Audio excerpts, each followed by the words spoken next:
Hello at magandang umaga. 4:44 na. Parang album ni JC. Anyway, maglalaro tayo ng ACW NMPZ tapos check natin yung timer. On na natin. Check natin kung nagre-record tayo. Tapos simulan na natin tong laro na ito. Full screen, lalaro tayo tapos ayun. Kung bakit madaling araw pa rin ako naglalaro kasi wala pa rin akong trabaho. Pero at least alam na natin yung updates tungkol doon sa may in-applyan ko. I think nakalagay dyan Las Vegas, oh. Las Vegas something. Basin? Las Vegas Basin ba yan? Tapos may Chayan saka Basler? Okay, kung Las Vegas nga ito. Sige. Dito tayo sa may Las Vegas.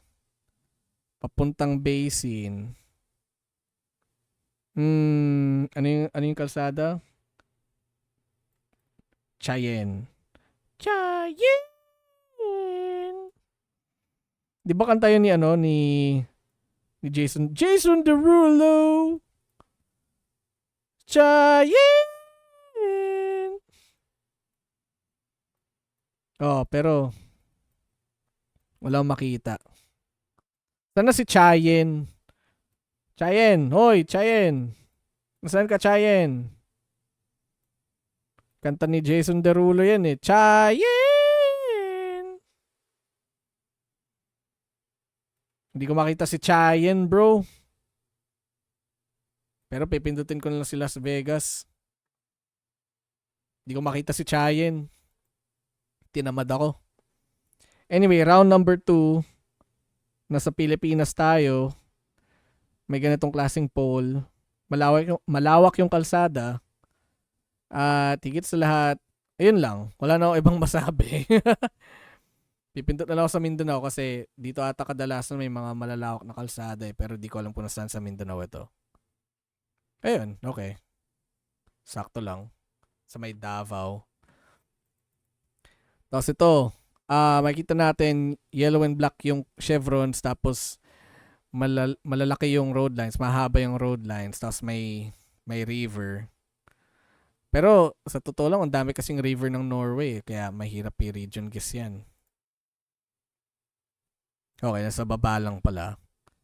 Tapos, itong pangapat na round, may tie pole, may stripe, tapos square-ish yung itsura, tapos medyo red yung soil. Nagda-drive din tayo sa may kaliwa. Kaya dahil dyan, feel ko nandito lang tayo. Kung medyo red yung soil, siguro nandyan lang. Okay, pwede na. Mas norte pa ng konti, pero pwede na. Tapos itong round 5, ano to? Sa tingin ko nasa US tayo, pero di ko alam kung nasaan sa US ito eh.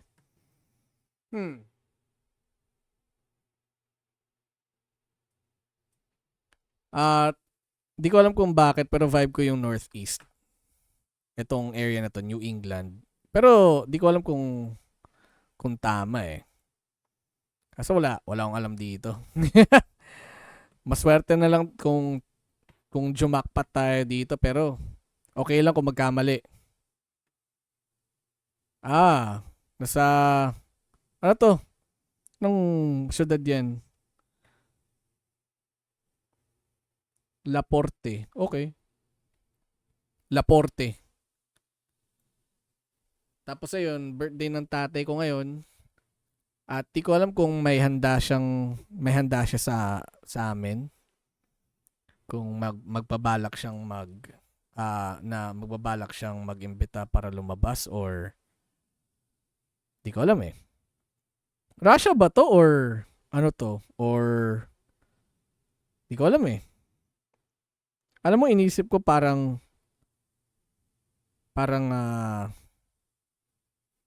somewhere dito. Pero di ko alam kung ano yung merong ganyan eh. Yung ganitong antena. Pwede ba tong Russia? Parang hindi siya masyadong mukhang Russia. Pero baka Russia nga ito. Russia ba to? O baka mamaya mga Montenegro lang yan. Pero hindi siya mukhang Montenegro. Hindi din siya mukhang Albania. Hindi din siyang mukhang Romania. Baka Russia nga ito. Pero ako lang ba, nababahala ako sa mga puno. Kasi hindi tama yung puno eh. Ano kayang pwedeng guess dito? Di naman Serbia kasi walang antena. Baka nga Russia ito. Napaka-weird nito kapag Russia. Pero wala din akong alam eh. Tama ba na dito tayo humula? Try lang natin. Ayun nga, Russia nga. Puti na lang sa may bandang area na yan tayo humula. Tapos ito, kung ganito yung itsura ng camera, Gen 2 ba to? Parang Gen 2, tapos luma, tapos medyo malalapit-lapit yung mga bahay, yellow yung license plate. I think isa lang ito. Isang area lang ito. Andito tayo sa may, saan na ba yan? Dito tayo sa may Jersey. Dito. Kung hindi ako nagkakamali. Pero try lang natin. Ayun, Jersey nga. Tapos itong pangatlong round na ito, may German ata yan. Nurmit Parkshine 2 STD. Tapos puting-puti yung mga bahay. Di ko alam kung saan parte ng Germany ito. Pero puting-puti yung mga bahay. O, kita nyo, napakaputi ng bahay. Saan kaya may ganyan? Dito kaya yan? Try lang natin. Mas norte pa, okay. Tapos itong pangapat, may senyales.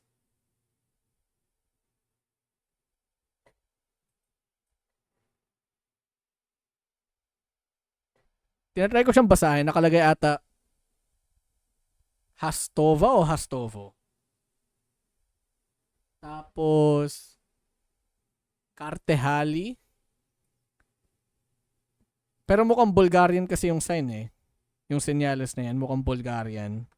May bilingual din yung sign, kaya inisip ko, Bulgaria lang siguro yan. Pero di ko matandaan kung ano yung sign na isa eh. Ano yung nakalagay doon? Haskovo?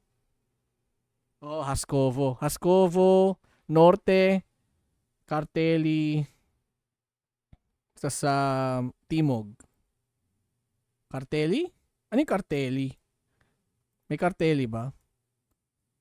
Haskovo 44. Ano yung Karteli? Karteli?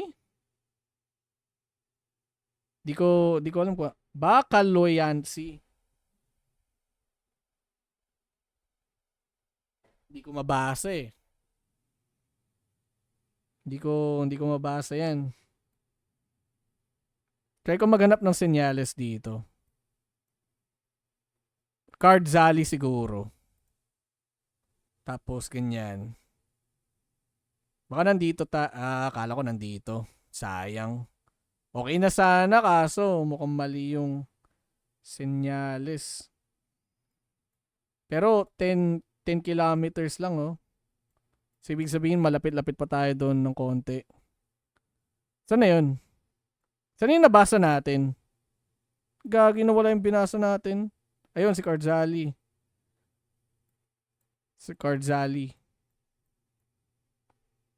Ayan, bagal mag-load ng kalsada, bro. Baka nandito lang tayo. Pero, pag ganito yung pag ganito yung kalsada eh. Para mali. Ganyan, mali din eh.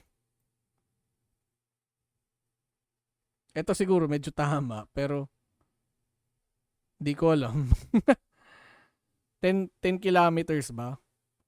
Saktong 10 kilometers ba yan? Sana si Haskovo? Pwede. Try natin. Layo. Tapos itong huling round, ano to? Ano to? Di ko alam kung ano to eh. Bulgaria ba to? Romania ba to? 2024. Wala akong alam dito. Di ko nga alam kung anong kontinente tayo eh. Pero mukhang Bulgaria siguro. Siguro lang. Di ko alam kung tama pero Wala akong alam dito. Yun na lang din pipindutin ko kasi wala akong masyadong alam. Oh, okay. Pwede na. Yun. Sakto. 22,804. Pwede na yan. Yung Russia talaga napaisip talaga ako dun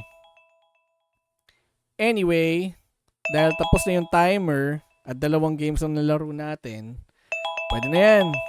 Pwede na yan. Tapos ayun.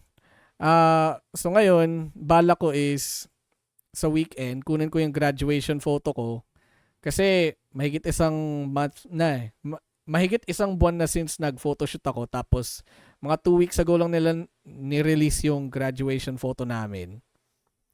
So kailangan ko siyang kunin kasi kung hindi ko siya kukunin within the next 3 months, baka itapon na nila yung graduation photo. Tapos, bala ko sana ipalala-move na lang. Kaso, yung problema sa Lalamove, meron silang top up.